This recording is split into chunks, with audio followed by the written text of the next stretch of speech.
At ngayon nahuli na si retired Major General Jovito Palparan, umaasa ang ilang human rights groups na mapapabilis ang pagresolba sa kaso laban sa kanya. Hindi rin daw dapat bigyan ng special treatment ang dating general. Balitang hatid ni Haji Rieta.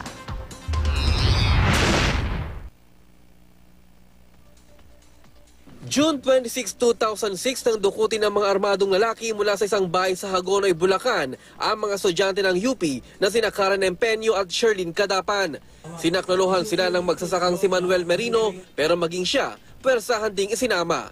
Hanggang ngayon, hindi pa rin sila nakikita. Si retired Major General Jovito Palparan na nooy pinuno ng 24th Infantry Battalion at 5 iba pang ang tinuturong nasa likod ng pagdukot sa 2 estudyante ng UP.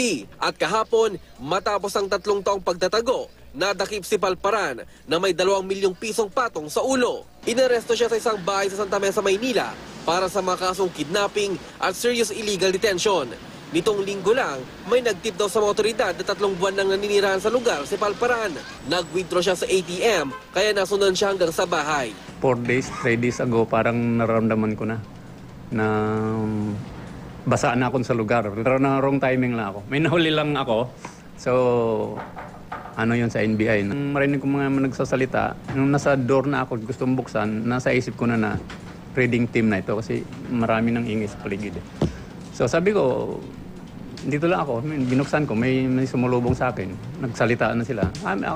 Sabi ko lang, okay, I'm Jel Palparan, ako hinanap niya. Ang pagkahuli kay Palparan, ikinatuwa ng Commission on Human Rights at ng iba pang human rights group. Pero ayon sa grupong karapatan, dapat ding bilisan ang pag-usad ng kaso laban kay Palparan dahil matagal-tagal na naman pagdurusa ng mga pamilya ng mga biktima. Hindi rin daw dapat bigyan ng espesyal na pagtrato ang dating general. Hiling ng ina ni Cadapan, ikulong sa regular na kulungan ang pinaniniwalaan niyang nagpadukot sa kanyang anak. Nahuli man si Palparan, ang pangungulila ng pamilya ni Sherlyn at Karen, hindi raw nawawala.